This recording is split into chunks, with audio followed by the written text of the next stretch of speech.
ये तो बढ़ जाती है। हमें बताने की जरूरत है। मैं इतिहास से भी सिद्ध कर सकता हूँ कि जौहर की लपटों से लाज को बचाने वाली भारत की नारी की कहानी को नमन है। और नारियों में आन बान शान की निशानी बने पद्मावती पतिव्रत रानी को नमन है। और नीचे शीश काट कर पति को जो भेंट करे ऐसी राष्ट्रभक्त हाड़ा रानी को नमन है।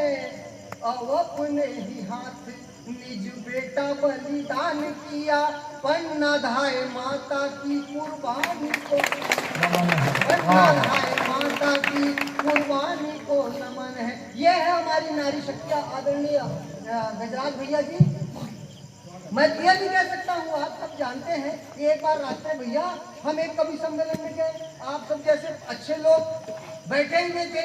एक अचानक श्रोता ने कह दिया कि यार नारियों के बारे में बता रहे हो, ऐसा बता रहे हो, वैसा बता रहे हो, आज की नारियों के बारे में बताओ। तो हमने कहा कि माया ममता सोनिया हो। समझ में आ गए? हाथ खामोश है फिर भी, क्योंकि उन्होंने बोल दिया है कि कोई कभी ताली बजाने के लिए नहीं बोलेंगे, इसलिए मैं दावे के साथ एक बार भी नहीं बोलूंगा, बस इशारा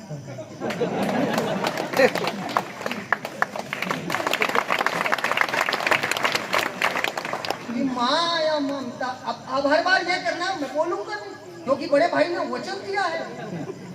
और जब एक बड़े भाई के वचन को निभाने के लिए कोई बड़ा काम कर सकते हैं तो हम इतना तो कर सकते हैं, ऐसे करेंगे बस आपको बजा देना है कि माया ममता सोनिया हो सुषमा वसुंधरा, प्रतिभा के आगे सारा देश झुक जाता है। और सीमा पार ताक झांक करता था रोज पाक, इंदिरा के झटके से पाक टूट जाता। और हेमा रेखा जयाश्री हो माधुरी का अभिनय, गीत हो लता के पूरा देश झूम जाता है। तो नारी ही विधाता यहाँ नारी का नमन करो, सबरी के बेर यहाँ राम जी को भाता है, सबरी के बेर यहाँ राम जी को भाता है। यह है हमारी नारी शक्तियाँ। भगवान मर्यादा पुरुषोत्तम भगवान राम ने किसी का झूठा खाया, वो भी थी एक स्त्री। ये है नारी शक्तियाँ। ये मंदिर की ज्योति है, अंगना की तुलसी है, मंदिर की ज्योति है, अम्मा की लाडली, दादा की पोती है। क्यों मारते हो इसी को, देती सदा दुआ, भैया की राखी है, बाबुल की बेटी है, भैया की राखी है, बाबुल की बेटी है। ये है भाई साहब हमारी शक्तियाँ, और इस शक्ति की हमको पूजा करना चाहिए। इसलिए हमारे वेदों ने कहा यत्र नार्यस्तु पूज्यन्ते रमन्ते तत्र देवता। ये लोग की शक्ति की हमको पूजा करनी चाहिए, और जो लोग पूजा नहीं करते तो यहाँ की नारी शक्तियाँ पूजा करवा लेती हैं।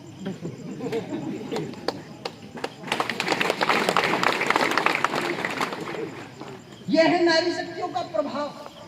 इसका मतलब ये नहीं कि लड़के आसमान से टपके हुए लोग, ये भी उतने महत्वपूर्ण है। जब आपको रात में कोई विशेष चीज की जरूरत पड़ जाए कि बेटा जा अदरक लेके आ, बेटी कुछ नहीं हुई जो, ये बेचारी यही काम आई। आधी रात को अदरक लाने का काम लड़कों का। सेना पे जिस प्रकार से सेना और संघर्ष की बात हो रही थी, मैं ये कहता हूँ आदरणीय बैठे हुए साहू जी, मातृशक्तियाँ बैठी हुई है। सेना पर जब बात हुई थी, संस्कार की बात हो रही थी, हम तो नदी, पर्वत, पहाड़ और गाय, गंगा, गीता को पूजा करने वाले लोग हैं। भारत के लोग भाई साहब मरे हुए टीचरों को भी बड़ा खिलाने वाले हम लोग। हम लोग चिट्ठी को शक्कर खिलाते हैं। हम कहते हैं कि कुत्ता को रोटी खिलाओ तो कर्ज कम भारत ऐसा है जो किसी का भी अहित नहीं चाहता। एक छोटे से चींटी से लेकर के हाथी तक की हम पूजा करने वाले लोग हैं। और जब इस देश में कहा जाता है कि भारत देश के लोग असहिष्णु हो गए हैं, भारत के लोग असहनशील हो गए हैं, भारत के लोग इंटॉलरेंस हो गए हैं, तब भारतवर्ष के लोगों को पीड़ा होती है। मैं कहना चाहता हूँ कि जहां सूर्य की प्रथम किरण को अर्घ चढ़ाया जाता है, चंदा को मामा कहकर रिश्ता जतलाया जाता है, गौ गंगा और गीता का भी मान बढ़ाया जाता है, घर के आंगन में पंछी दाना चुगने को आता है, और जहां किनारी सबसे पहले गौग्रास निकाला करती है, वट पीपल और तुलसी में भगवान निहारा करती है। वट बड़े अच्छे शान से कवि सम्मेलन सुन रहे हैं, लेकिन आप सबको पता होना चाहिए, एक माँ अपने बेटे को सीमा पर खड़ा करके आई है, तब जाके शांति के पूर्वक कवि सम्मेलन सुन पा रहे। मैं तो ये कहता हूँ कि मुल्क के वास्ते वफादारी किया करते हैं आदरणीय दिनेश भैया, मुल्क के वास्ते वफादारी किया करते हैं और मुल्क के वास्ते हर पल ही जिया करते हैं। और हम तुम इसलिए महफूज है घर में क्योंकि सीमा पर जवान प्राण दिया करते हैं। हम तुम इसलिए महफूज है घर में क्योंकि सीमा पर जवान प्राण दिया करते हैं। लेकिन इस देश में ऐसा भी होता है कि सेना के शौर्य का भी प्रमाण मांगा जाता है, और ऐसे लोग प्रमाण मांगते